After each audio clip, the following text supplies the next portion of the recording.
എല്ലാ മാസവും വരുമാനത്തിൽ നിന്ന് ചെറിയൊരു തുക മാറ്റിവെച്ച് ഇൻവെസ്റ്റ് ചെയ്യാൻ ആഗ്രഹിക്കുന്നവർക്ക് രണ്ട് ഓപ്ഷൻസ് ആണ് എപ്പോഴും ഉണ്ടാവുക. ഒന്ന് RD റിക്കറിംഗ് ഡെപ്പോസിറ്റ്, രണ്ടാമത്തത് SIP സിസ്റ്റമാറ്റിക് ഇൻവെസ്റ്റ്മെന്റ് പ്ലാൻ. നമുക്കിത് രണ്ടും ഒന്ന് കമ്പയർ ചെയ്ത് നോക്കിയാലോ? എല്ലാവർക്കും ചെറുക്കൊരു ഫിനാൻഷ്യൽ സർവീസസിലേക്ക് സ്വാഗതം.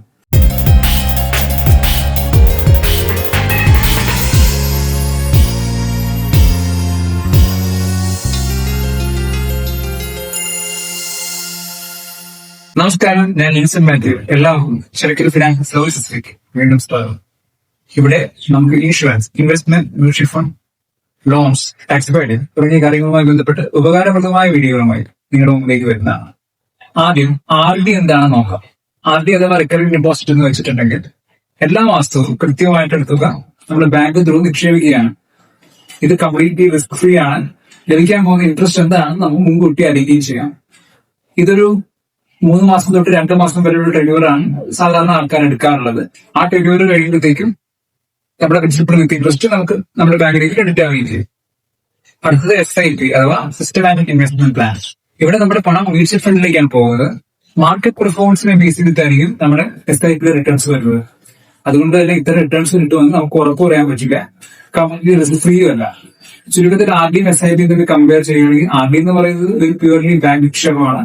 SIP എന്ന് പറയുന്നത് മ്യൂച്വൽ ഫണ്ട് നിക്ഷേപമാണ്. RDയുടെ റിട്ടേൺസ് അഷ്വേർഡ് ആണ്, അത് സേഫുമാണ്. മ്യൂച്വൽ ഫണ്ട് എന്ന് പറയുന്നത് മാർക്കറ്റ് പെർഫോമൻസിന്റെ ബേസ് ചെയ്തിട്ട് റിട്ടേൺസ് ആണ്, അത് അഷ്വേർഡ് അല്ല. RD എന്ന് പറയുന്നത് ഒരു ഷോർട്ട് ടൈം ഡെപ്പോസിറ്റിന് പറ്റിയതാണ്. എന്നാൽ ലോങ് ടൈമിന് എപ്പോഴും SIP തന്നെയാണ് നല്ലത്. ലോങ് ടൈമിൽ നമുക്ക് ഇത്ര റിട്ടേൺസ് കിട്ടും എന്നുള്ളത് കൃത്യമായി പറയാനാവില്ലെങ്കിലും എപ്പോഴും നമുക്ക് ഒരു ലാഭകരമായിട്ടുള്ള റിട്ടേൺസ് തീർച്ചയായും SIPയുടെ കഴിയും. അപ്പൊ പറഞ്ഞ പോലെ SIP ഒരു ലോങ് ടൈം ഇൻവെസ്റ്റ്മെന്റിന് സ്യൂട്ടബിൾ ആയിട്ടുള്ള പ്രൊഡക്റ്റ് ആണ്. ഇൻഫ്ലേഷനെ ബീറ്റ് ചെയ്ത്, ഇൻഫ്ലേഷൻ അഥവാ പണപ്പെരുപ്പം, ഇതിനെ ബീറ്റ് ചെയ്യുന്ന ഒരു പ്രൊഡക്റ്റും കൂടിയാണ് SIP. അതായത് ഒരു വർഷത്തേക്കോ 2 വർഷത്തേക്കോ ഉള്ള ഒരു ഷോർട്ട് ടൈം ഇൻവെസ്റ്റ്മെന്റ് ആണെങ്കിൽ എപ്പോഴും RD ചെയ്യുന്നത് തന്നെയാണ് നല്ലത്. എന്നാൽ നമ്മളൊരു ലോങ് ടൈം ഇൻവെസ്റ്റ്മെന്റ് ആണ് ഉദ്ദേശിക്കുന്നത്. അതായത് ഒരു 10 വർഷം, 15 വർഷം, 20 വർഷം ഒക്കെ കണക്കാക്കിയിട്ടാണ് നമ്മൾ ഇൻവെസ്റ്റ്മെന്റ് ചെയ്യുന്നത്. എപ്പോഴും SIP തന്നെ ചെയ്യുക. Child education, retirement, wealth creation തുടങ്ങിയ ഗോളുകൾക്ക് എപ്പോഴും SIP തന്നെയാണ് ഏറ്റവും നല്ലത്.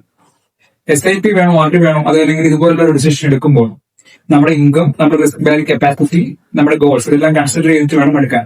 ഇത്തരം ഡിസിഷൻസ് എടുക്കാൻ എപ്പോഴും എക്സ്പെർട്ട് ആയിട്ടുള്ള ഒരു MFD, ഒരു മ്യൂച്വൽ ഫണ്ട് ഡിസ്ട്രിബ്യൂട്ടറെ തീർച്ചയായും സമീപിക്കുക. അവർ നിങ്ങൾ തീർച്ചയായും സഹായിക്കുന്നതാണ്. അപ്പോ ഇതുപോലൊരു ഡിസിഷൻ എടുക്കുമ്പോൾ തീർച്ചയായിട്ടും നമ്മുടെ വരുമാനം, നമ്മുടെ റിസ്ക് ടേക്കിംഗ് കപ്പാസിറ്റി, നമ്മുടെ ഗോൾസ് ഇതൊക്കെയാണ് നമ്മൾ കൺസിഡർ ചെയ്യുന്നത്. അതോടെ കൺസിഡർ ചെയ്തിട്ട് വേണം നമ്മൾ SIP ആണോ RD ആണോ നമ്മൾ തിരഞ്ഞെടുക്കേണ്ടതെന്ന് തീരുമാനിക്കാനായിട്ട്. ഇതുപോലുള്ള ഉപകാരപ്രദമായ വീഡിയോകൾ കൂടുതലായി ലഭിക്കുന്നതിനായി ചെറുക്കൊരു ഫിനാൻഷ്യൽ സർവീസസ് സബ്സ്ക്രൈബ് ചെയ്യും. Thank you.